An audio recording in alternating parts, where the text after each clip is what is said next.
할렐루야. 예, 반갑습니다. 사무엘상 16장 7절에 기록되어 있기를 사람은 외모를 보거니와 하나님은 중심을 보시니라 기록이 되어 있습니다. 사무엘이 사울왕의 후계자 왕제를 뽑기 위해서 2세의 아들들을 보기 위해서 갔을 때 맏아들 엘리압을 보고 용모가 뛰어나고 해서 적임자라 이렇게 했을 때 하나님께서 하신 말씀이에요. 오늘도 증거되는 말씀을 통해서 여러분들 스스로가 내면을 속사람을 단장하는 복된 시간이 되시길 원합니다. 누가 보든 보지 않던 하나님은 중심을 보시는 분이기 때문에 그런 거예요. 이 시간 허락하신 하나님 말씀은 여호수아 2장 12절부터 21절까지입니다. 봉독해 드리겠습니다.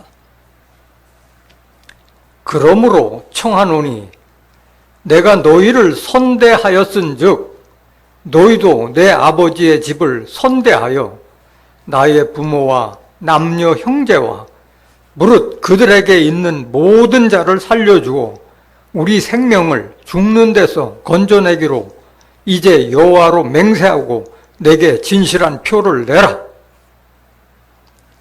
두 사람이 그에게 이르되 내가 우리의 이 일을 누설치 아니하면 우리의 생명으로 너희를 대신이라도 할 것이요 여호와께서 우리에게 이 땅을 주실 때에는 인자하고 진실하게 너를 대우하리라.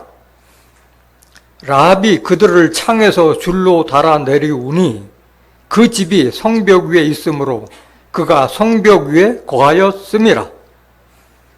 라합이 그들에게 이르되 두렵건대 따르는 사람들이 너희를 만날까 하노니 너희는 산으로 가서 거기 사흘을 숨었다가 따르는 자들이 돌아간 후에 너의 길을 갈지니라. 두 사람이 그에게 이르되 내가 우리로 서약게 한 이 맹세에 대하여 우리가 허물이 없게 하리니 우리가 이 땅에 들어올 때에 우리를 달아 내리운 창에 이 붉은 줄을 메고 내 부모와 형제와 내 아비의 가족을 다 내 집에 모으라. 누구든지 내 집 문을 나서 거리로 가면 그 피가 그의 머리로 돌아갈 것이요 우리는 허물이 없으리라. 그러나 누구든지 너와 함께 집에 있는 자에게 누가 손을 대면 그 피는 우리의 머리로 돌아오려니와 내가 우리의 이 일을 누설하면 내가 우리로 서약게 한 맹세에 대하여 우리에게 허물이 없으리라. 라합이 가로되 너희의 말대로 할 것이라 하고 그들을 보내어 가게 하고 붉은 줄을 창문에 매니라. 여호수아 2장 12절부터 21절까지 봉독해드렸습니다. 봉독해드린 말씀을 통해서 기생 라합의 믿음과 가족 구원이란 제목으로 말씀을 증거하도록 하겠습니다. 기생 라합의 믿음과 가족 구원.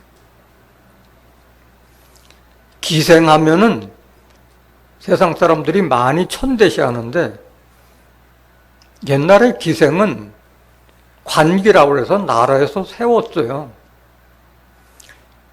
가무가 뛰어나고 용모단정하고 사교성이 있는 여자들을 취해서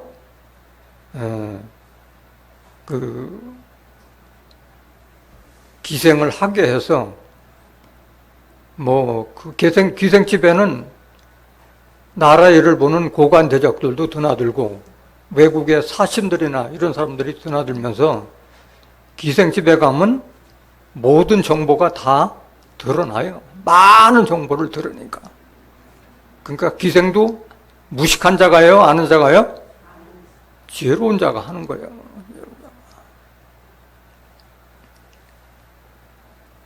하나님은 중심을 보신다고 그랬어요.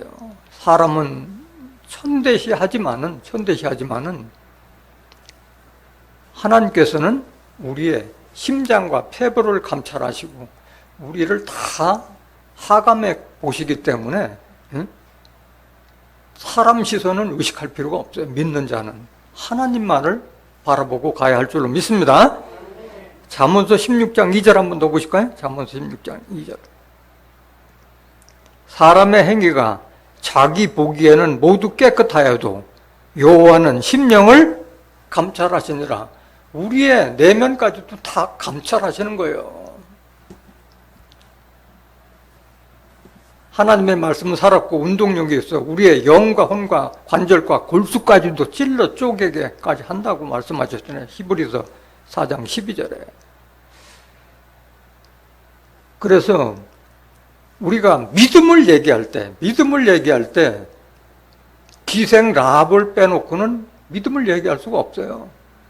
히브리서 11장이 믿음의 선진들에 대한 얘가 쭉 나오잖아요. 아브라함부터 쭉 역대 믿음의 선진들이 되었는데 그 대열에 당당하게 기생 라합의 믿음이 들어있는 거예요.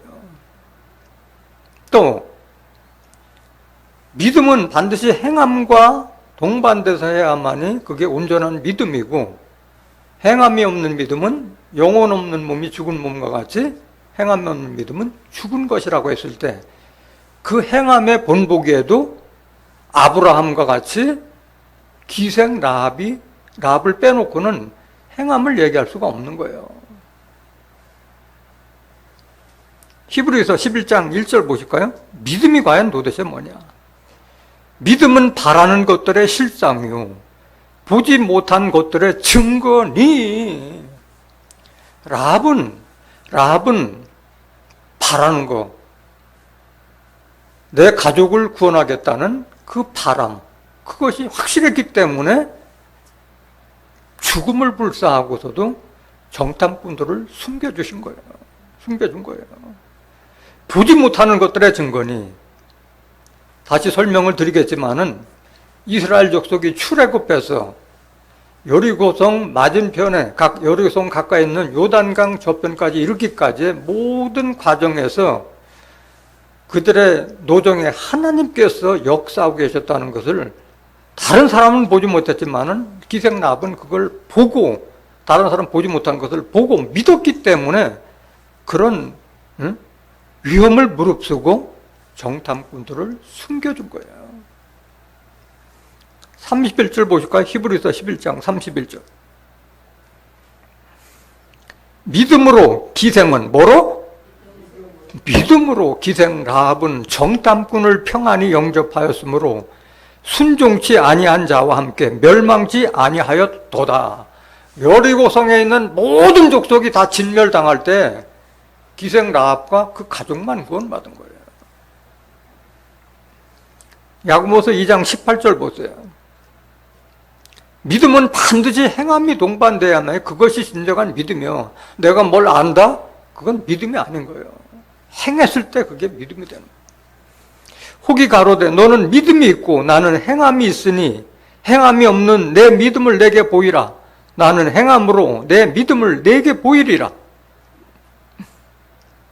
내가 하나님은 한 분이신 줄을 믿느냐? 잘하는도다. 귀신들도 믿고 떠느니라.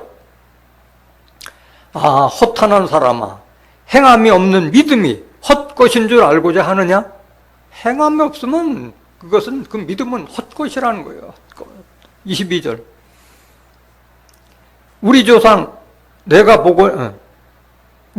아브라함이 그 아들 이삭을 제단에 드릴 때 행함으로 의롭다 하심을 받은 것이 아니냐 이거야.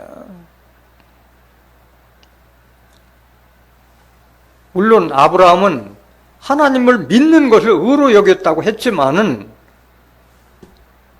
이삭을 그 제단에 제물로 바치라고 할 때 주저없이 거침없이 드렸잖아요. 아브라함의 믿음은 뭐냐? 아브라함이 99세에 내게 아들이 있으리라는 그 예언을 하나님께서 주셨잖아요. 자기 아내 사레가 나이가 89세, 불가능한 그런 상태에서 하나님께서 약속으로서 이삭을 주셨기 때문에 주신 것도 하나님이고 데려가는 것도 하나님이라 하나님께서 하시는 거라고 했기 때문에 아무런 거부 없이 자식을 내줬던 거예요. 22절 보세요. 내가 보거니와 믿음이 그의 행함과 함께 일하고 행함으로 믿음이 온전케 되었느니라. 그래서 행함이 있을 때 그 믿음이 온전한 믿음이 되는 거예요. 23절. 이에 경에 이른 바 아브라함이 하나님을 믿으니 이것을 의로 여기셨다던 말씀이 응하였고 그는 하나님의 벗이라 칭함을 받았나니 이로 보건대 사람이 행함으로 의롭다 하심을 받고 믿음으로만 아니니라. 그래서 행함이 있을 때 그 사람을 의롭게 여기는 거예요. 25절.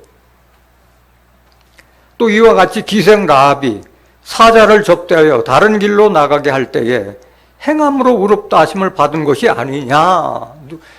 기생 라합을 누구하고 비교해 견주하고 있는 거예요? 아브라함과 동등한 취급을 받고 있는 거예요.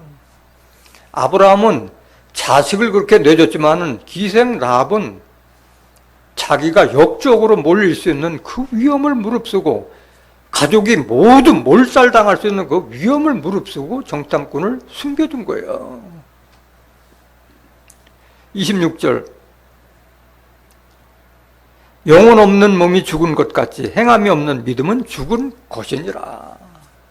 그래서 믿음을 얘기할 때, 행함을 얘기할 때 기생 라합을 빼놓고는 얘기할 수가 없다. 믿음의 본이 되고 행함의 본보기가 된 자가 기생 라합입니다.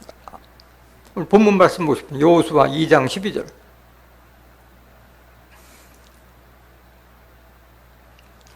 그러므로 청하노니 내가 너희를 선대하였은즉 너희도 내 아버지의 집을 선대하여 나의 부모와 남녀 형제와 무릇 그들에게 있는 모든 자를 살려주고 우리 생명을 죽는 데서 건져내기로 이제 여호와로 맹세하고 내게 진실한 표를 내라.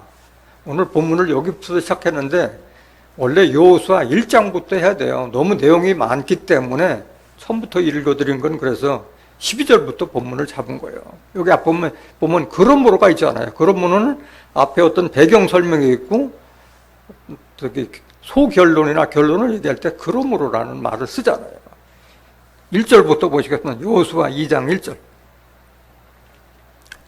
눈의 아들 여호수아가 시딤에서 두 사람을 정탐으로 가만히 보내며 그들에게 이르되 가서 그 땅과 여리고를 엿보라 하매 그들이 가서 라합이라 하는 기생의 집에 들어가 거기서 유숙하더니 여기 보세요. 정탐꾼들이 기생집에 들어간 거예요.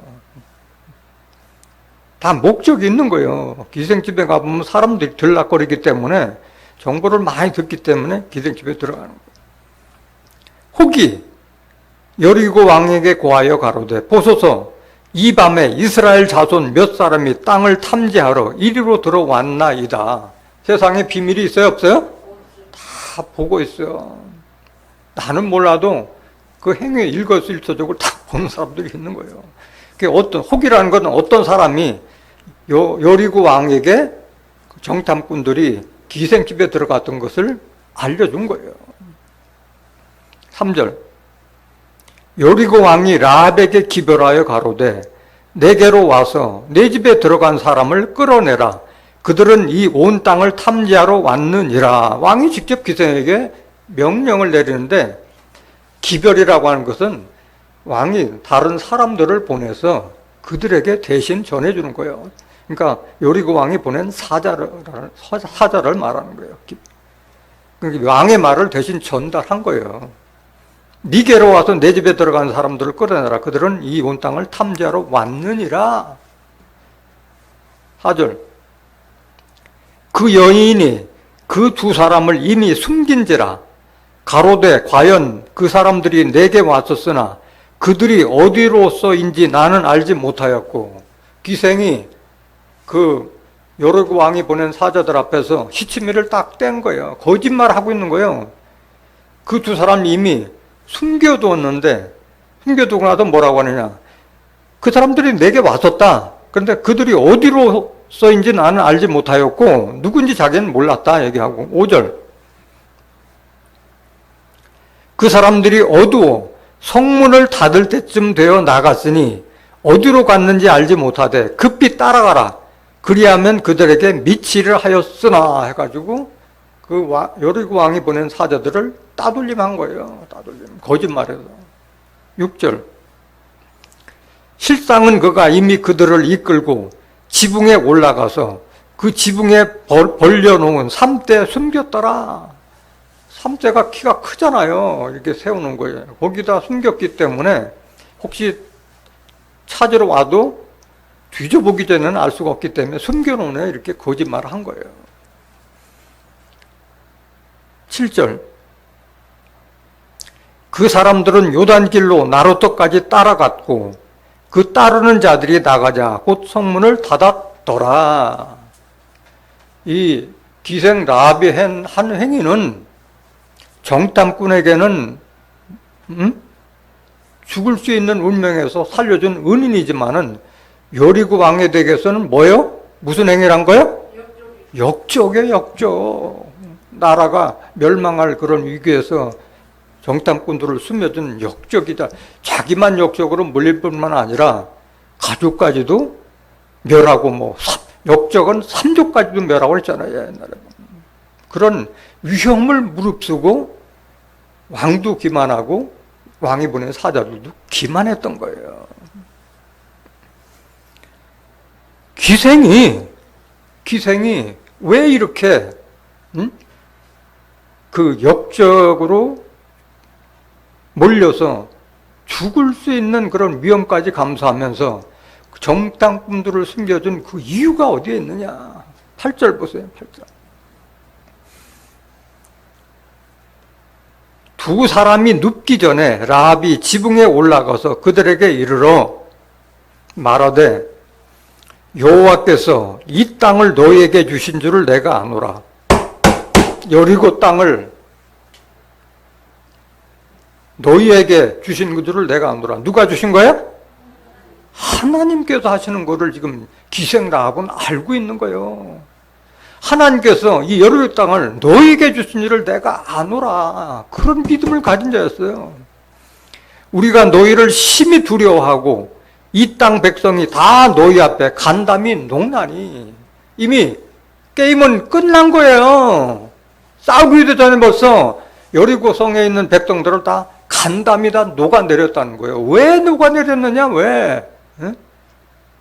9절 보세요. 10절. 이는 너희가 애굽에서 나올 때에 여호와께서 너희 앞에서 홍해 물을 마르게 하신 일과 너희가 요단 저편에 있는 아모리 사람의 두 왕 시혼과 옥에게 행한 일, 곧 그들을 전멸시킨 일을 우리가 들었음이라. 출애굽해서 홍해를 걷는 것이 그게 사람으로서 할 일이에요? 할 수 없는 일이잖아요. 하나님께서 홍해물을 갈라서 이스라엘 민족은 건너게 하고 애굽의 군사들은 수장시킨 그것은 하나님께서 하신 거라는 것을 기생 라합은 알고 있었던 거예요. 또 그 아모리 사람의 두 왕 시온과 옥에게 행한 일, 그들을 다 전멸시키고 이미 그 여리고성 앞쪽에 있는 요단강 맞은편까지 왔다는 것을 기생은 알아요, 몰라요? 그 정도로 다 정보에 빠삭했던 사람이에요. 기생 집엔 고관대작도 드나들고 많은 사람들이 드나들기 때문에 많은 걸 들을 수 있기 때문에 그런 걸 다 들었던 거예요. 또 그만한 판단력이 있고 지혜가 있는 여자였던 거예요. 11절 보세요. 우리가 듣자고는 마음이 녹았고 너희의 연고로 사람이 정신을 잃어나니. 마음이 녹아내리고 너희 이스라엘 족속으로 인해 사람들이 정신을 잃어버렸다 이거야. 너희 하나님 여호와는 상천하지 하나님이시니라. 하늘 위에나 땅 위에나 하나님을 대적할 자가 없다는 것을 이 기생 라합은 알고 있었던 거야. 뭘로 알았어요? 지혜로 알았던 거예요. 지혜가 있어서 알았던 거예요. 그래서 첫 번째 이유는 이렇게 이스라엘 민족에게 하나님께서 역사하고 계셨다는 것을 기생 라합은 알았고, 두 번째 이유는 뭐냐? 가족을 구원하기 위함이었어요. 12절 보세요. 이게 이제 본문이에요, 본문. 그러므로 청하노니 내가 너희를 선대하였은즉, 내가 너희들을 죽음에서 구해줬지 않느냐. 너희도 내 아버지의 집을 선대하여 나의 부모와 남녀 형제와 무릇 그들에게 있는 모든 자를 살려주고 우리 생명을 죽는 데서 건져내기로 이제 여호와로 맹세하고 내게 진실한 표를 내라. 너희들도 하나님께 맹세하고 내게 그 표를 주라. 표를 확실하게 나를 구원해 주겠다. 내 가족을 구원해 주겠다. 표를 내라. 당당하게 요구한 거예요. 뭘 했기 때문에 이렇게 요구할 수 있는 거예요? 그 위험을 무릅쓰고 당당하게 그들을 숨겨준 대가가 있기 때문에 대가를 요구할 수 있는 거예요. 내가 행함이 없으면 어떻게 이런 요구를 할 수 있겠어요? 그래서 위험을 무릅쓰고 정탐꾼을 숨겨준 이유는 두 가지예요. 하나님의 역사를, 이스라엘에게 역사하는 것을 알았고 가족들을 구원하겠다는 그 두 가지 목적이 뚜렷했기 때문에 죽음을 불사하고 정탐꾼들을 숨겨준 거예요.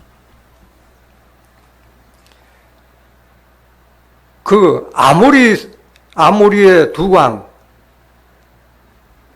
11절 다시 한번 보세요. 11절 10절 너희가 요단 저편에 있는 아모리 사람의 두 왕 시온과 옥에게 한 일 곧 그들을 전멸시킨 일을 우리가 들었습니다. 어떻게 전멸시켰느냐? 그 역사를 한번 보시겠습니다. 신명기 2장 31절 한번 보실까요? 신명기 2장 31절. 때에 여호와께서 내게 이르시되 내가 비로소 시온과 그 땅을 내게 붙이노니 너는 이제부터 그 땅을 얻어서 기업을 삼으라 하시더니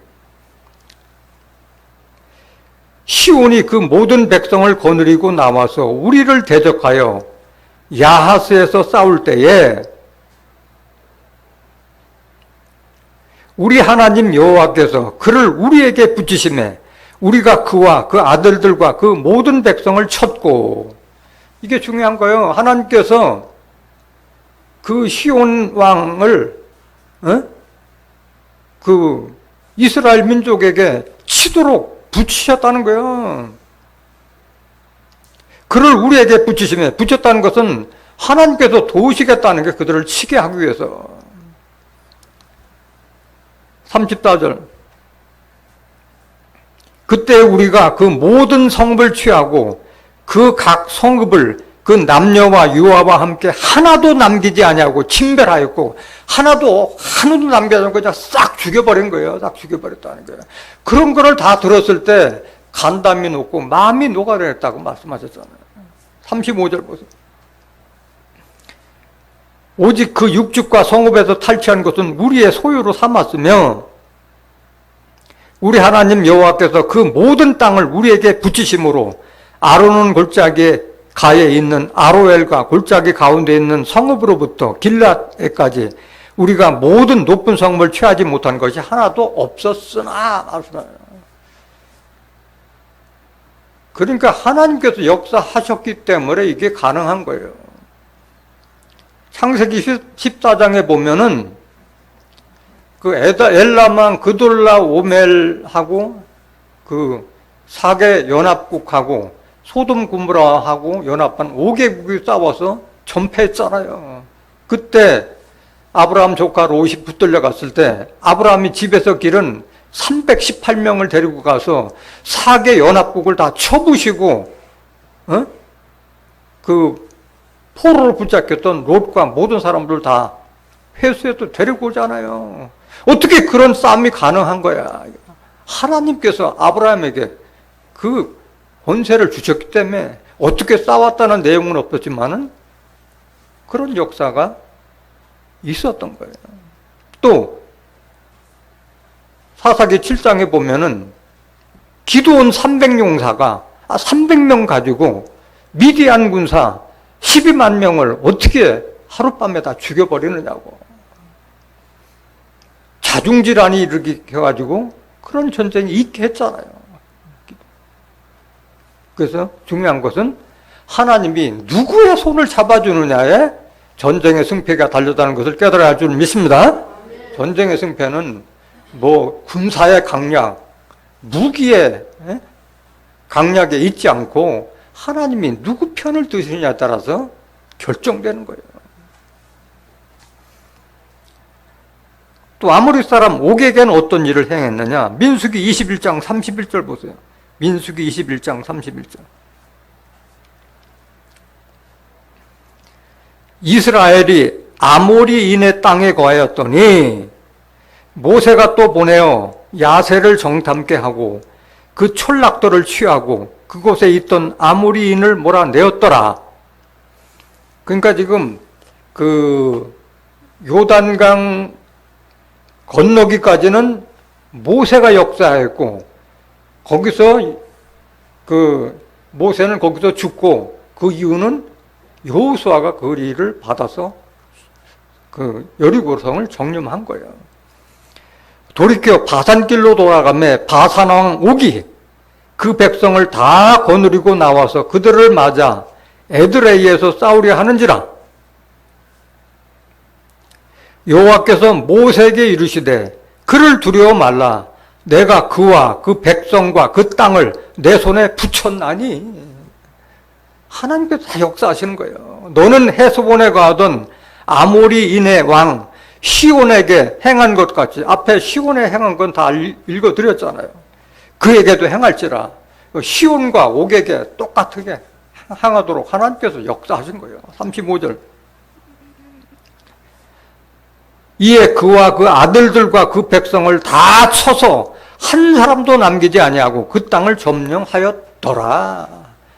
그래서 그 이스라엘 족속이 출애굽해서 홍해 건너서 여리고 맞은편 요단강에 이르기까지의 그 역사를 기생라합은 다 읽었기 때문에 여리고성은 어차피 망할 거리라는 것을 알았기 때문에 그렇게 과감하게 죽음을 불사하고 정탐꾼들을 숨겨준 거예요.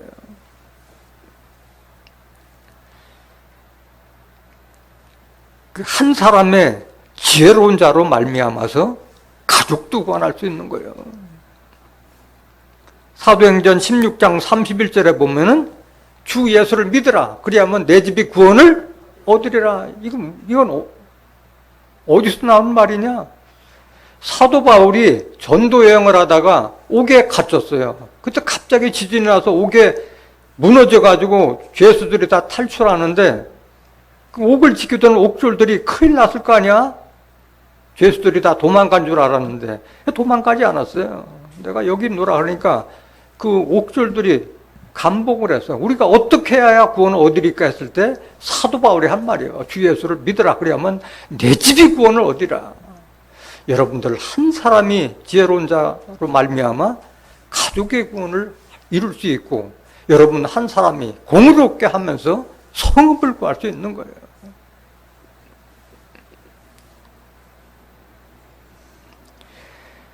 이 기생라합의 그 믿음과 그 용기의 근원은 어디에 있느냐? 하나님을 아는 데서 나오는 거예요. 하나님을 아는 거죠. 에레미야 9장 23절 보세요. 에레미야 9장 23절.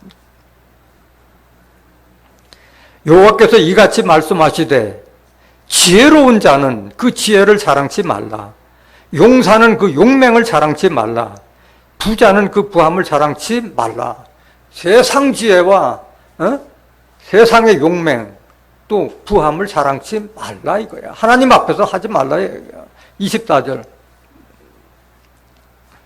자랑하는 자는 이것으로 자랑할지니 곧 명철하여 나 여호와를 아는 것과 나 여호와는 인애와 공평과 정직을 땅에 행하는 자인 줄 깨닫는 것이라. 나는 이 일을 기뻐하노라. 여호와의 말이니라. 하나님을 제대로 깨달았을 때에 이런 믿음도 나고 용기도 생기는 거예요. 하나님의 섭리를 제대로 깨달았을 때 두려워할 게 없는 거예요.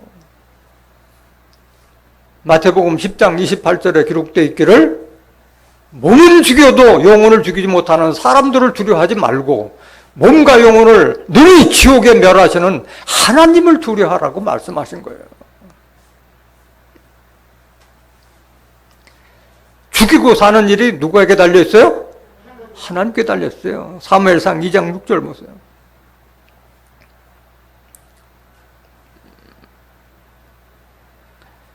사무엘상 2장 6절.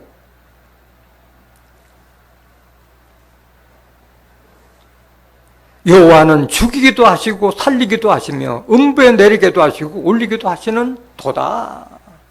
죽고 사는 것도 다 하나님께 달려있다는 거예요. 이사야서 45장 15절에 보면 나는 빛도 짓고 어둠도 창조하나니 그 모든 권세가 내게 있다고 말씀하신 거예요. 10절 보세요. 사무엘상 2장 10절.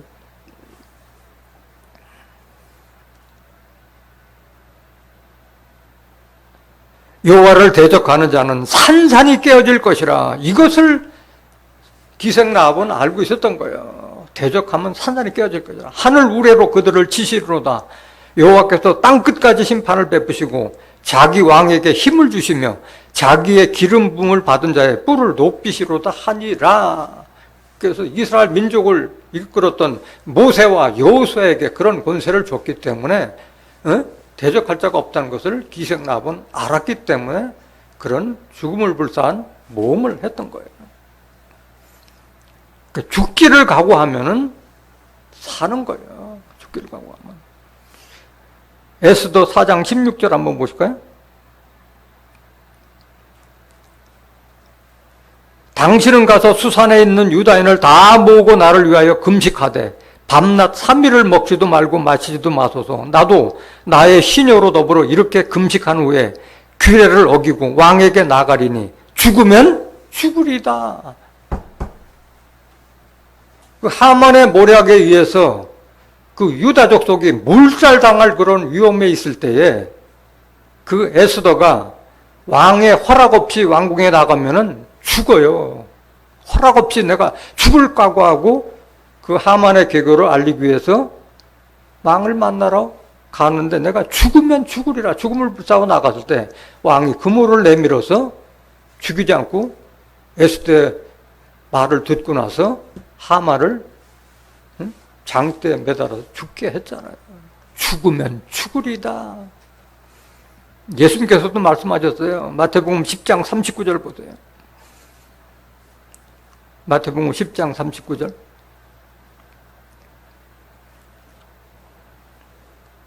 자기 목숨을 얻는 자는 잃을 것이요 나를 위하여 자기 목숨을 잃는 자는 얻으리라. 죽음을 각오한 자는 오히려 살고자 하는 자는 죽는다는 거예요. 우리나라는 이 말 누가 했어요? 이순재 장군이 하셨잖아요. 이순재. 오늘 본문 말씀 여호수아 2장 14절 보세요. 그렇게 우리 가족들을 구원해 주겠다는 표를 내라. 하나님께 맹세하고 표를 내라. 두 사람이 그에게 이르되 네가 우리의 이 일을 누설치 아니하면 우리의 생명으로 너희를 대신이라도 할 것이요 여호와께서 우리에게 이 땅을 주실 때에는 인자하고 진실하게 너를 대우하리라. 너희를 위해서는 우리가 목숨을 내놓고 너를 지켜주겠다 그 말이잖아요. 우리의 생명으로 너희를 대신이라도 할 것이요. 왜? 죽을 목숨에서 구해줬기 때문에 보호해 주는 거예요. 15절. 라합이 그들을 창에서 줄로 달아 내리우니 그 집이 성벽 위에 있으므로 그가 성벽 위에 거하였습니다. 라합이 그들에게 이르되 두렵건대 따르는 사람들이 너희를 만날까 하노니 너희는 산으로 가서 거기 사흘을 숨었다가 따르는 자들이 돌아간 후에 너의 길을 갈지니라. 이건 라합은 이런 지형에도 민감한 자고 이미 이런 지혜까지 있는 자야. 너희들을 잡으려고 하는 자들이 그 돌아간 후까지 산에서 사흘간을 숨었다가 돌아가라는 것까지 다 알려주는 거예요. 지혜로운 여자고 정말 용기 있는 여자였던 거예요. 17절. 두 사람이 그에게 이르되 내가 우리로 서약게 한 이 맹세에 대하여 우리가 허물이 없게 하리니 우리가 이 땅에 들어올 때 우리를 달아 내리운 창에 이 붉은 줄을 메고 내 부모와 형제와 내 아비의 가족을 다 내 집에 모으라. 그 징표가 뭐예요? 붉은 줄을 창에 매 달아라. 그래서 우리가 보고 너희 집은 보호하겠다 그 말이잖아요. 19절 누구든지 내 집 문을 나서 거리로 가면 그 피가 그의 머리로 돌아갈 것이요 우리는 허물이 없으리라. 그러나 누구든지 너와 함께 집에 있는 자에게 누가 손을 대면 그 피는 우리의 머리로 돌아오려니와. 그러니까 꼼짝 말고 그 집에 있어라. 그 집을 나서는 것은 네 책임이고, 그 집에 있는 자에게는 우리가 그 집에 있는 자에게 손을 대면 그 피는 우리들에게 돌아오리니까 우리가 벌을 받겠다는 그 말이잖아요. 집에만 있으면 분명히 보여주겠다는 그 약속이잖아요. 20절 내가 우리의 일을 누설하면 내가 우리로 서약케 한 맹세에 대해 우리에게 허물이 없으리라. 누설하면은 이 약조는 다 허사다 이거야. 21절 계속 보세요. 라비 가로되 너희의 말대로 할 것이라 하고 그들을 보내어 가게 하고 붉은 줄을 창문에 매니라. 그때부터 붉은 줄을 창문에 맸던 거예요. 그러고 나서 정탐꾼들이 어떻게 했냐. 22절 계속 끝까지 보세요. 22절 그들이 가서 산에 이르러 따르는 자가 돌아가도록 사흘을 거기 유함해 따르는 자가 그들을 길에서 두루 찾다가 만나지 못하니라. 얼마나 지혜로워요 라합이. 그런 것까지 다 염두 판단을 해서 이미 정탐꾼들에게 알려줬잖아요. 그 두 사람이 돌이켜 산에서 내려와 강을 건너, 강이라는 것은 요단강을 말하는 거예요.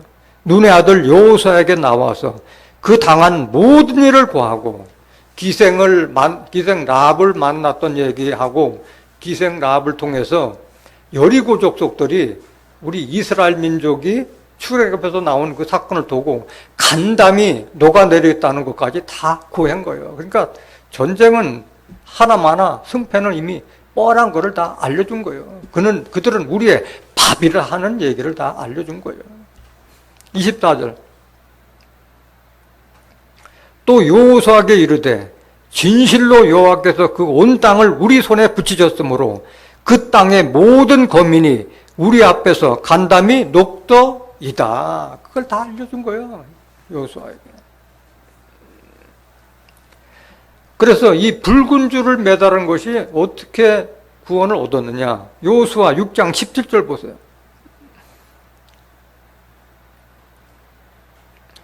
이 성과 그 가운데 모든 물건은 여호와께 바치되 기생 라합과 무릇 그 집에 동거하는 자는 살리라. 이는 그가 우리의 보낸 사자를 숨겼음이니라. 그래서 여리고성이 다 무너지고 그 백성들이 심판받을 때 그 기생 라합은 보호해 준 거예요. 보호해 준 거예요. 22절 보세요. 여호수아 6장 22절. 여호수아가 그 땅을 정탐한 두 사람에게 이르되 그 기생의 집에 들어가서 너희가 그 여인에게 맹세한 대로 그와 그에게 속한 모든 것을 이끌어내라 하매 정탐한 소년들이 들어가서 라합과 그 부모와 그 형제와 그에게 속한 모든 것을 이끌어내고 또 그 친족도 다 이끌어내어 그들을 이스라엘 진 밖에 두고 그 기생 라합 한 사람을 통해서 그 가족과 친족까지도 구원을 받은 거예요. 24절 무리가 불로 성읍과 그 가운데 있는 모든 것을 사르고 은, 금과 동철 기구는 여호와의 집 곳간에 두었더라.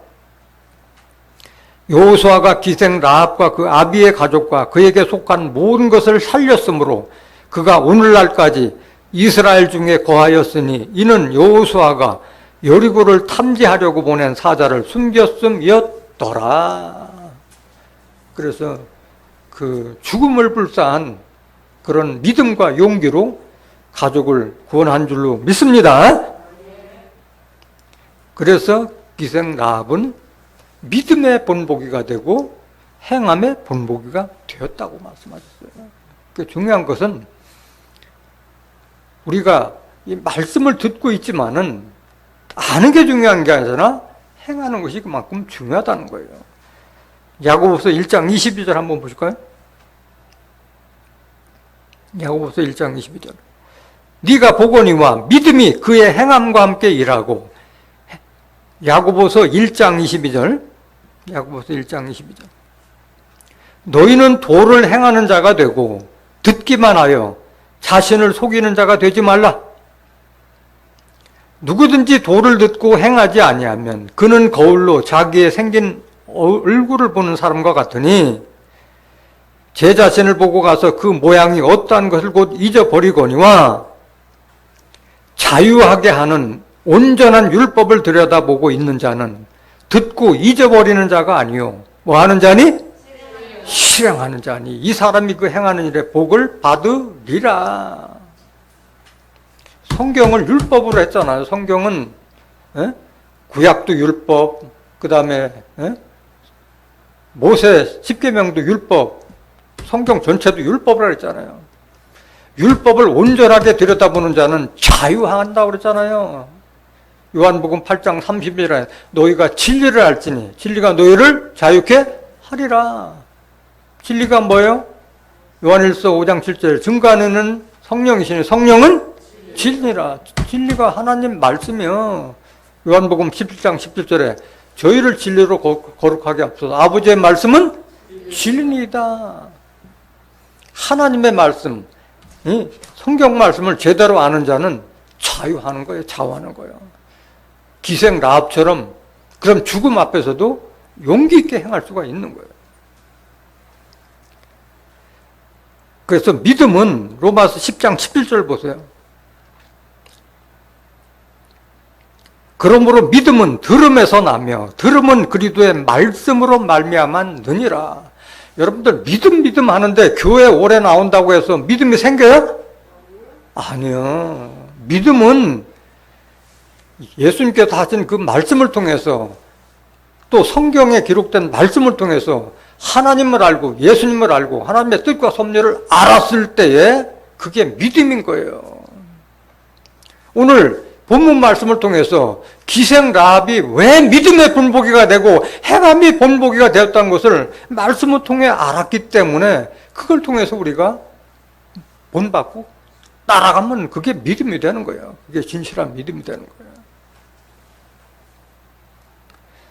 더욱이 이 기생 라합은 믿음의 선진들의 대열에 당당히 합류했고 행함의 본보기가 아브라함과 동등된 그런 행함의 본보기가 됨은 물론이고 우리에게 하나님의 말씀을 주신 예수 그리스도의 조상이 되었다는 거예요.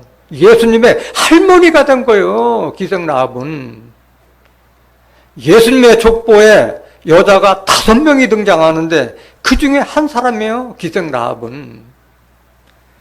마태복음 1장 1절 보세요. 그걸 아는 사람은 드물지. 성경을 안 보니까 모르지. 기생 라합에 대해서. 기생 라합이 예수님의 조상이 됐다는 것을 아는 사람이 얼마나 되겠어요. 아브라함과 다윗의 자손 예수 그리스도의 세계라. 아브라함이 이삭을 낳고 이삭은 그 야곱을 낳고 야곱은 유다와 그 형제를 낳고 유다는 다말에게서 베레스와 세라를 낳고 유다는 자기 며느리 다말에게서 베레스와 세라를 낳고 여기 다말이 처음 등장해요. 베레스는 헤스론을 낳고 헤스론은 람을 낳고 람은 아미나답을 낳고 아미나답은 나손을 낳고 나손은 살몬을 낳고 살몬은 누구에게서? 살몬은 기생 라합에게서 보아스를 낳고 보아스는 룻에게서 호벳을 낳고 효브룻이 또 등장하잖아요. 다말, 라합, 룻 3명 나왔잖아요. 오벳을 낳고 오벳은 이새를 낳고 이새는 다윗 왕을 낳으니라. 다윗은 우리아의 아내 누구요? 이름? 바세바. 다윗은 우리아의 아내에게서 솔로몬을 낳고 여기 네 명째 등장하는 우리아의 아내. 16절 마태복음 1장 16절 야곱은 마리아의 남편 요셉을 낳았으니 마리아에게서 그리스도라 칭하는 예수가 나시니라. 다말, 라합, 룻, 우리아의 아내 밧세바, 마리아 이렇게 5명 중에 하나요. 기생라합은 예수님 족보에 올라간 5명 중에 한 여인이 되었다는 거예요. 대단한 사람 아니겠어요? 이 붉은 줄을 매달았다는 것은 구원의 표시인데, 구약시대에 구원의 표시는 여러 가지 그런 예가 있어요. 살인자 가인에게도 하나님께서 죽이지 말라고 표를 줘서 그를 죽음에서 면하게 해줬던 거예요. 왜? 하나님께서 해야 할 일이 있기 때문에, 그 가인을 통해서 해야 할 일이 있기 때문에 보호해 주신 거예요. 창세기 4장 14절 보세요. 주께서 오늘 이 지면에서 나를 쫓아내시온즉 내가 주의 낯을 배웁지 못하리니 내가 땅에서 피하며 유리하는 자가 될지라. 무릇 나를 만나는 자가 나를 죽이겠나이다.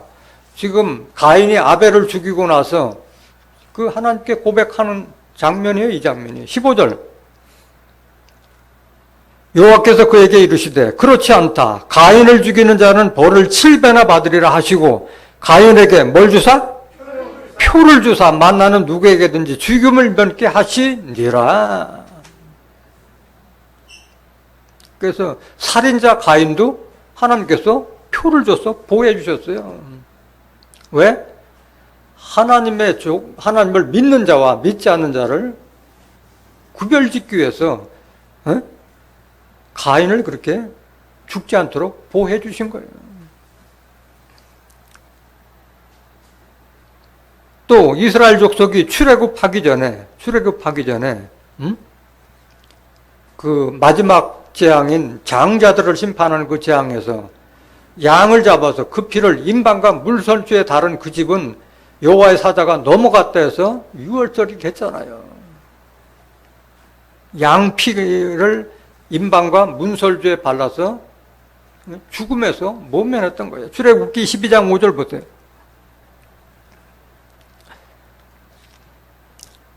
너희 어린 양은 흠없고 일련된 수컷으로 하되 양이나 염소 중에서 취하고 이달 14일까지 간직하였다가 해질 때에 이스라엘 회중이 그 양을 잡고 그 피로 양을 먹을 집 문 좌우 설주와 임방에 바르고 12절.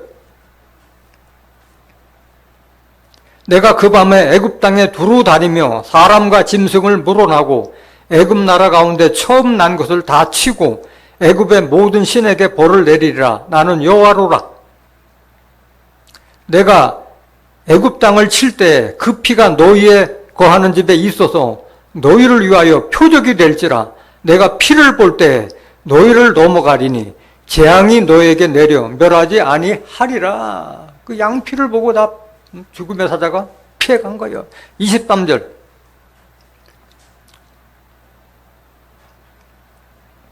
여호와께서 애굽 사람을 치러 두루 다니실 때 문 인방과 좌우 설주의 피를 보시면 그 문을 넘으시고 멸하는 자로 너희 집에 들어가서 너희를 치지 못하게 하실 것임이니라. 너희는 이 일을 규례로 삼아 너희와 너희 자손이 영원히 지킬 것이니 너희는 여호와께서 허락하신 대로 너희에게 주시는 이 땅에 이를 때 이 예식을 지킬 것이니라. 그래서 이것이 유월절이 된 거예요. 그래서 이스라엘 족속에는 유월절을 제일 큰 절기 행사로 삼았던 거예요. 죽음에서 넘어가게 했기 때문에 그런 거예요. 26절. 이후에 너희 자녀가 묻기를 이 예식이 무슨 뜻이냐 하거든 너희는 이르기를 이는 여호와의 유월절 제사라. 여호와께서 애굽 사람을 치실 때에 애굽에 있는 이스라엘 자손의 집을 넘으사 우리의 집을 구원하셨느니라 하라. 하매 백성이 머리 숙여 경배하니라. 이게 유월절의 기원이 된 거예요. 그 다음에 구약시대에 하나님과 내가 너희들을 택한 그 섭리라는 그것의 표를 뭘로 했어요? 할례로 했잖아요. 할례로. 아브라함에게 할례로 했잖아요. 할례로. 창세기 17장 9절 보세요. 지금 구원의 표에 대해서 구약시대 구원의 표가 뭐였는가를 지금 설명드리는 거예요. 하나님이 또 아브라함에게 이르시되 그런즉 너는 내 언약을 지키고 내 후손도 대대로 지키라. 너희 중 남자는 다 뭘 받으라? 할례를 받으라. 양피를 베껴라. 남자들은 이것이 나와 너희와 너희 후손 사이에 지킬 내 언약이니라. 너희는 양피를 베어라. 이것이 나와 너희 사이에 언약의 표징이니라. 계속 보세요. 대대로 남자는 집에서 난 자나 혹 너희 자손이 아니요 이방 사람에게도 돈으로 산 자를 물어나고 난 지 8일 만에 할례를 받을 것이라.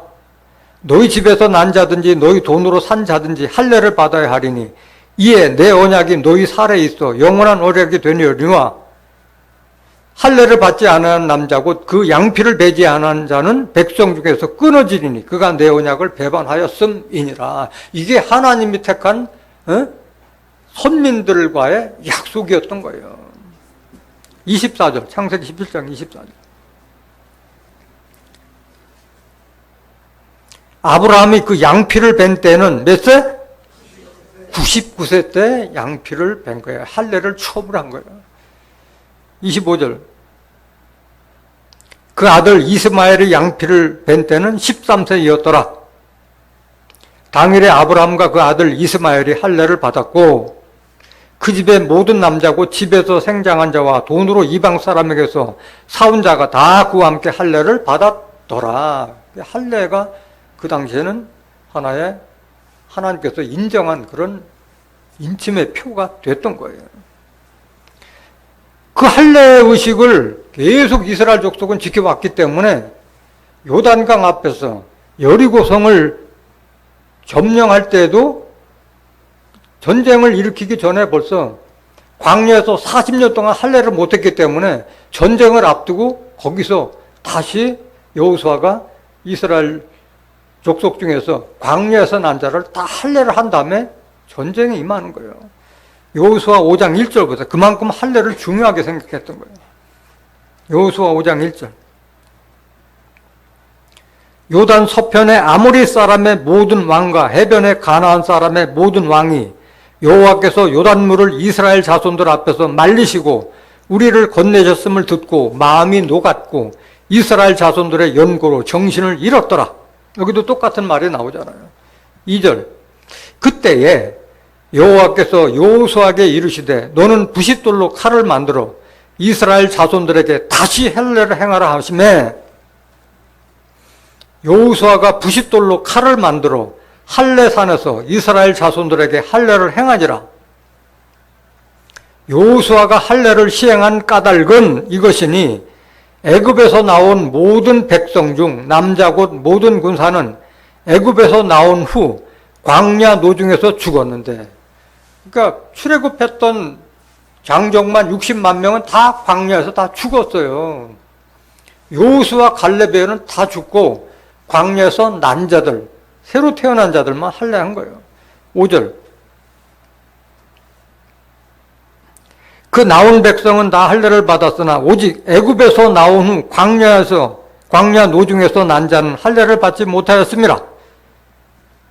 이스라엘 자손들이 여호와의 말씀을 청종치 아니하므로 여호와께서 그들에게 대하여 맹세하사 그들의 열조에게 맹세하여 우리에게 주마하신 땅 곧 젖과 끓이 흐르는 땅을 그들로 보지 못하게 하리라 하시매 애굽에서 나온 족속 곧 군사들이 다 멸절하기까지 40년 동안을 광야에 행하였더니 누구 뜻이었어요? 하나님의 뜻이었어요. 7절. 그들의 대를 잇게 하신 이 자손에게 여호수아가 할례를 행하였으니 길에서는 그들에게 할례를 행치 못하였으므로 할례 없는 자가 되었음이었더라. 온 백성에게 할례 행하기를 필요하며 백성이 진중 각 처소에 처하여 낫기를 기다릴 때에 여호와께서 여호수아에게 이르시되 내가 오늘날 애굽의 수치를 너희에게서 굴러가게 하였다 하셨으므로 그곳 이름을 오늘까지 뭐라? 길갈이라 하였느니라. 그 할례를 행한 뜻은 뭐예요? 애굽에서요 종로로 탈 때 그 수치를 떨어버리기 위해서 할례를 했던 거예요. 그런데 그들은 양피만 뱉겼지 마음의 할례를 받지 못했던 거예요. 그걸 가지고 사도 바울이 책망을 했잖아요. 너희들이 할례를 했으면 율법을 다 지켜야 될 것 아니냐. 그런데 할례했던 자가 율법도 지키지 않고 그거를 사도 바울이 힐난하고 책망을 했던 거예요. 할례는 중요한 것은 양피 뺏기는 게 중요한 게 아니라 마음의 할례를 하는 거예요. 마음에. 서두에서 여러분들 말씀드렸지만은 교회에 나오는 것은 하나님한테 얼굴 보이게 나오는 것이 아니라 속 사람을 아름답게 단장하게 해서 나오라고 말씀을 드렸잖아요. 그걸 말씀하시는 거예요. 로마서 2장 24절 보세요. 기록된 바와 같이 하나님의 이름이 너희로 인하여 이방인 중에서 모독을 받는도다. 지금 유대인들에게 지금 사도 바울이 책망하는 거예요. 율법을 받았다는 유대인들에게. 25절. 네가 율법을 행한즉 할례가 유익하나 만일 율법을 범한즉 네 할례가 무할례가 되었느니라. 할례 받은 족속이라면 하나님께서 모세에게 지금 율법을 철저하게 지켜야 되는데 할례를 행하는데 율법은 지키지 않은 거예요. 26절. 그러니까 그 할례는 있으나마는 무할례라고 말씀하는 거예요. 그런즉 무할례자가 율법의 제도를 지키면 그 무할례를 할례와 같이 여길 것이 아니냐. 27절.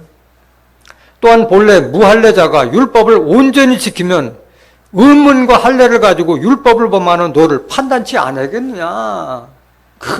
할례 받지 않아도 정말 율법을 온전히 지키면은 할례를 가지고 율법을 범한 너희들을 판단치 않겠느냐. 그 얘기하고 있는 거예요. 사도 바울이. 28절. 대저 표면적 유대인이 아니요. 표면적 육신의 할례가 아니라 껍데기만 할례했다 해서 그게 유대인이 아니라 속사람, 내면의 할례, 마음 가죽을 벗기고 양심의 할례를 받지 못하면 그게 할례가 아니라는 거예요. 할례가 아니라. 29절. 오직 이면적 유대인이 유대인이며 할례는 마음에 할지니 신령에 있고 의문에 있지 아니한 것이라. 그 칭찬이 사람에게서 아니요 다만 하나님에게서니라. 할례는 어디에 한다고? 마음에 하는데 신령에 있고 의문에 있지 않다 이게요. 신령한 하나님의 말씀으로 마음을 씻는 거지 의문인 율법으로 하는 것이 아니다 그 말이에요.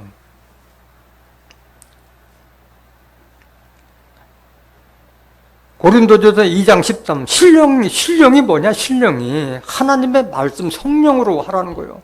우리가 이것을 말하거니와 사람의 지혜에 가르친 말로 아니하고 오직 성령에 가르치신 것으로 하니 신령한 일은 신령한 것으로 분별하느니라. 하나님의 말씀 성령으로 할례를 하는 거예요. 성령의 할례를 하는 거예요. 의문은 뭐냐? 의문이라는 것을 몰라 믿는 자들이. 십계명을 의문이라고 얘기한 거예요. 에베소서 2장 14절 보세요. 그는 우리의 화평이신지라. 그는 예수님을 말하시는 거예요. 둘로 하나를 만드사 중간에 막힌 담을 허시고 원수된 것 곧 의문에 속한 계명의 율법을 자기 육체로 폐하셨으니. 의문은 궁금하다는 그 의문이 아니라 거동이자 그럴 문자 이미 시효가 지난 법을 의문이라고 한 거예요. 그 의문이 뭐냐? 계명의 율법, 십계명을 말하는 거예요. 그 할례는 율법으로 하는 것이 아니라 신령한 하나님의 말씀으로 할례를 하라고 말씀하신 거예요. 에레미야 4장 4절 보세요. 진정한 할례가 뭔지.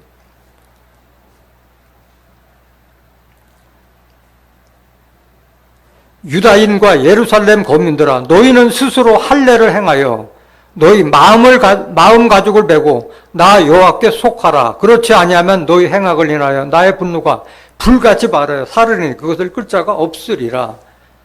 마음 가죽 심보를 뜯어 고치라는 게 심보를 뜯어 고치라는 거예요. 그 하나님의 속한 자가 되라는 거예요. 악을 버리라는 거예요. 할례라는 것은 양피 벗기는 중요하게 아니라 마음의 할례를 하라는 거예요. 사도행전 7장 51절 보세요. 스데반이 돌에 맞아 죽어가면서 유대인들에게서 얘기했잖아요. 목이 곧고 할례 받지 못한 자들이라고 책망했잖아요.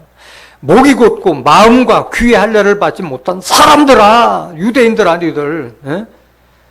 마음의 할례, 귀의 할례. 귀는 하나님의 말씀을 들어야지 그 마음이 고쳐지지. 그것이 마음과 귀의 할례를 받지 못한 사람들아, 너희가 항상 성령을 거스려 너희 조상과 같이 너희도 하는 도다 하고 스데반이 유대인들에게 책망하는 거잖아요. 52절. 너희 조상들은 선지자 중에 누구를 핍박지 아니하였느냐? 의인이 오시리라 예고한 자들을 저희가 죽였고 이제 너희는 그 의인을 잡아준 자여 살인한 자가 되나니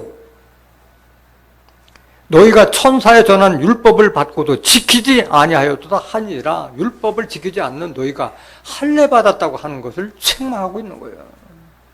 할례가 받으면은 겸손해야 되는데 목이 뻗고 마음과 귀의 할례를 받지 못한 자라고 책망하잖아요. 골로새서 2장 11절 보세요. 지금 마음의 할례를 지금 설명드리는 거예요. 마음의 할례. 또 그 안에서 너희가 손으로 하지 아니한 할례를 받았으니 곧 육적 몸을 벗는 것이요 그리스도의 할례니라. 손으로 양피 벗기는 것이 아니라 예수님의 말씀을 듣고 마음을 벗고 육신적인 몸을 버리는 것을 가리켜 진정한 할례라고 말씀하신 거예요. 할례 하면 또 징표가 뭐였어요? 세례였잖아요. 세례. 응? 세례로 하나님 백성이라는 것을 인정하고 했었잖아요. 마지막 선지자인 구약시대 마지막 선지자였던 세례 요한까지도 그 세례를 했던 거였잖아요. 마태복음 3장 11절 보세요. 나는 너희로 회개케 하기 위하여 물로 세례를 주거니와 내 뒤에 오시는 이는 나보다 능력이 많으시니 나는 그의 신을 들기도 감당치 못하겠노라.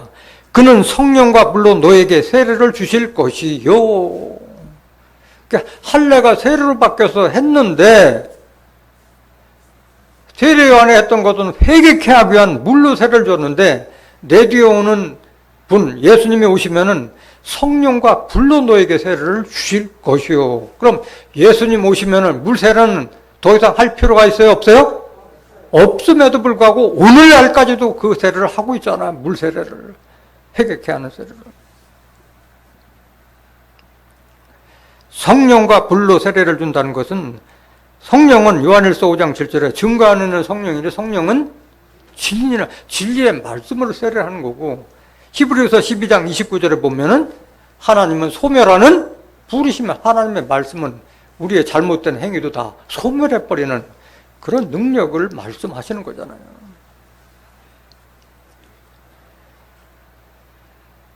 진정한 세례는 우리의 선한 마음이 하나님을 향해 가는 것을 세례라고 한 거예요. 그런데 그 물찍어 바른다 해가지고 우리 양심이 그렇게 하나님을 향해 가지 않잖아요. 베드로전서 3장 21절 보세요. 진정한 세례가 뭔가? 세례라는 것은 죄를 씻는 의식을 말하는 거잖아요. 물은 예수 그리스도의 부활하심으로 말미암아 이제 너희를 구원하는 표니 구원의 표예요. 세례는 곧 세례라 육체의 더러운 것을 제하여 버림이 아니오 오직 선한 양심이 하나님을 향하여 찾아가는 것이라. 이게 진정한 세례라는 거예요. 우리의 선한 양심이 하나님을 향해 회복되어 가는 것을 세례라고 말씀하신 거예요.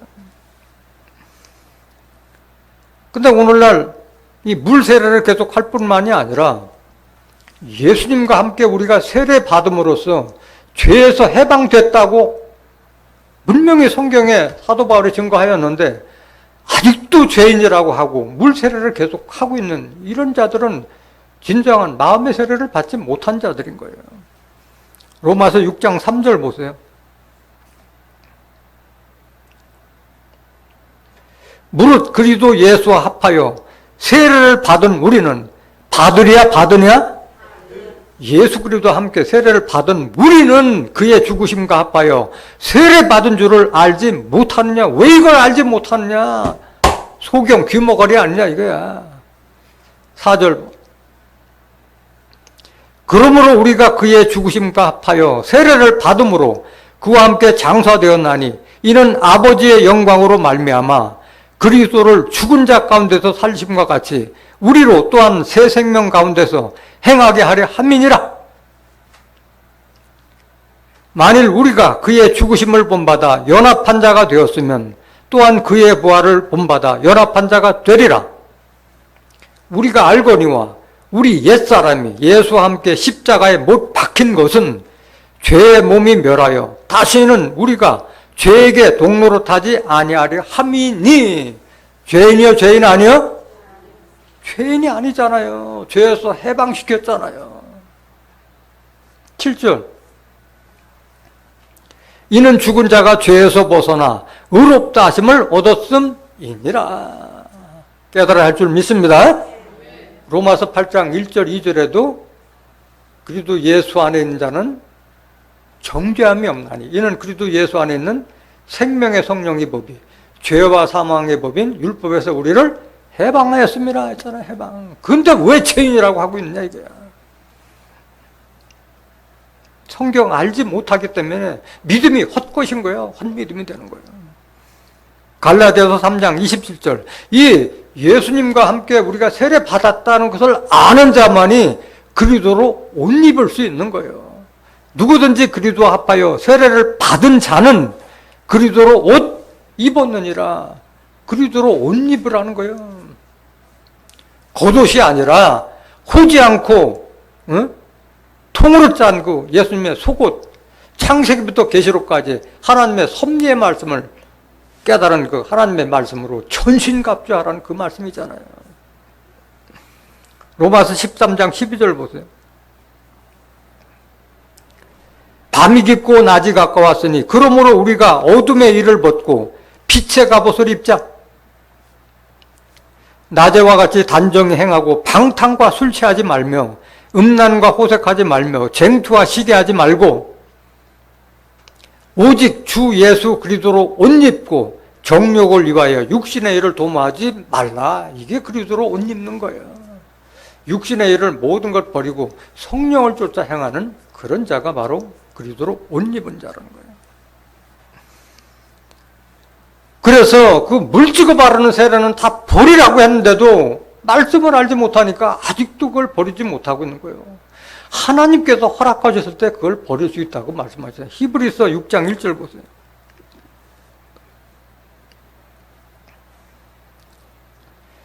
그러므로 우리가 그리도 도의 초보를 버리고 죽은 행실을 회개함과 하나님께 대한 신앙과 세례들과 안수와 죽은 자의 부활과 영원한 심판에 관한 교훈의 터를 다시 닦지 말고 완전한 데 나아갈지니라. 세례들 다 버리라고 그랬잖아요. 머리에 찍어버리는 장로교에서 하는 머리에 이마에 찍어버리는 물 세례, 침례와 같이 물에 담그는 그런 세례들이라고 했잖아요. 모든 세례들을 다 버리라고 했잖아요. 버리라고. 왜? 예수님과 함께 십자가에 우리가 같이 장사되었으므로 죄에서 벗어났는데 뭐 때문에 그 세례를 하고 있느냐고. 예수님 오시면 끝나야 될 그 세례를 지금까지도 하고 있잖아요. 3절 하나님께서 허락하시면 우리가 이것을 하리라. 이게 하나님의 말씀을 통해서 깨달은 자만이 여기서 벗어나는 거예요. 알지 못하는 자들은 계속 그걸 답답할 수밖에 없는 거예요. 마지막에 우리가 계시록의 환란과 심판에서 구원하는 표는 뭐예요? 인침밖에 없어요. 그거는 할례도 아니고 세례도 아니고 붉은 줄에 달아매는 그 창문에 내리는 붉은 줄도 아니고 인침을 받아야만이 마지막 계시록의 심판과 환란에서 구원받을 수가 있는 거예요. 계시록 9장 1절 보세요. 계시록 9장 1절. 다섯째 천사가 나팔을 불매 내가 보니 하늘에서 땅에 떨어진 별 하나가 있는데 저가 무저갱의 열쇠를 받았더라. 저가 무저갱을 여니 그 구멍에서 큰 풀무의 연기 같은 연기가 올라오매 해와 공기가 그 구멍의 연기로 인하여 어두워지며 또 황충이 연기 가운데로부터 땅 위에 나오매 저희가 땅에 있는 전갈의 권세와 같은 권세를 받았더라. 저에게 이르시되 땅에 풀이나 푸른 것이나 각종 수목은 해하지 말고 오직 이마에 하나님의 입맞지 아니한 사람들만 해야라 하시더라. 이런 황충이 나와서 많은 사람들을 심판할 때 누구만 해야지 말라? 입맞은 자, 이마에 하나님의 입맞지 아니한 사람들만 해야 하고 나머지는 다 해야라는 거예요. 풀이나 푸른 것이나 수목 뭘 상징하고 있어요? 사람을 상징하는 거예요. 풀도 사람을 상징했고 나무도 다 사람을 상징했잖아요. 이사야서 40장 6절 한번 보세요. 풀이 뭘 상징하는 건지. 말하는 자의 소리여 가로되 외치라 대답하되 내가 무엇이라 외치리까 가로되 모든 육체는 풀이요 그 모든 아름다움은 들의 꽃 같으니 풀은 마르고 꽃은 시듬은 여호와의 기운이 그 위에 불미라. 이 백성은 실로 뭐다? 풀이라. 사람들을 풀로 비교한 거예요. 풀로 비교한 거예요. 에레미야 5장 14절 나무도 사람이야 나무.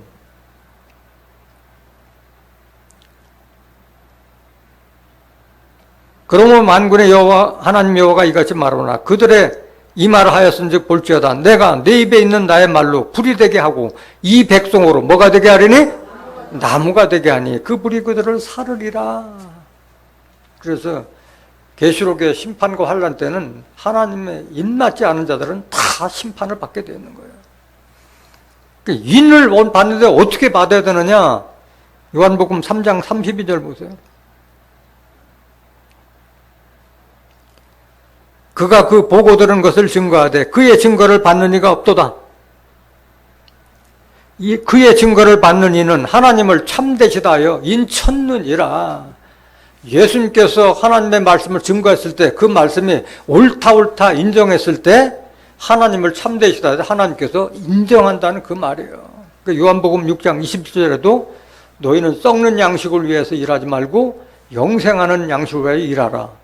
이 양식은 인자가 너에게 주리니 인자는 아버지 하나님의 인치신 자니라. 하나님께서 인치신 자가 예수님이신 거예요. 근데 지금 예수님께서 우리에게 인치실 수 있어요? 없어요? 말씀을 주실 수가 없잖아요. 영으로 계시니까. 그래서 대언자의 영을 통해서 하나님의 뜻을 인정했을 때 인침을 받게 되는 거예요. 인침 받는 자가 몇 명? 14만 4천. 계시록 7장 4절 보세요.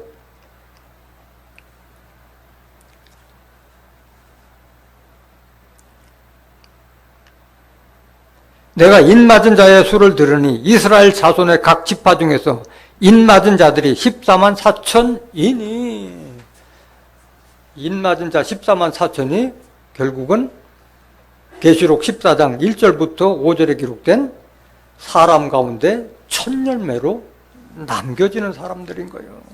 마지막 구절 보세요. 계시록 14장 1절.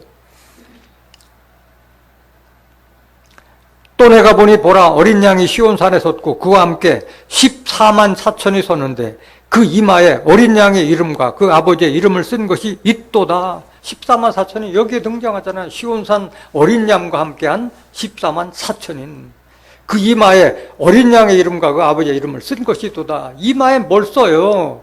머리에 하나님의 말씀, 예수님의 말씀이 새겨졌다는 그 말씀이잖아요. 3절 보세요. 3절. 저희가 이 14만 4천이 보좌와 내생물과 장로들 앞에서 새 노래를 부르니 땅에서 구속함을 얻은 14만 4천인 밖에는 능 이 노래를 배울 자가 없더라. 정해진 거예요. 14만 4천은. 이 사람들은 여자로 더불어 더럽히지 아니하고 정절이 있는 자라. 어린 양이 어디로 인도하든지 따라가는 자며 사람 가운데서 구속을 받아 처음 익은 열매로 하나님과 어린 양에게 속한 자들이니 그 입에 거짓말이 없고 흠이 없는 자들이 더라. 오늘 기생 라합을 통해서 믿음이 뭔지 행함이 뭔지 여러분들 깨달은 여러분들은 마지막에 기생 라합이 창문에 붉은 줄을 매달아서 구원받았듯이 여러분들이 시온산 어린 양으로부터 인침받고 계시록의 심판과 환란을 면하고 사람 가운데 첫 열매로 추수되는 존귀한 하나님의 자녀들이 되시기를 예수님의 이름으로 간절히 축원합니다. 말씀 마치겠습니다.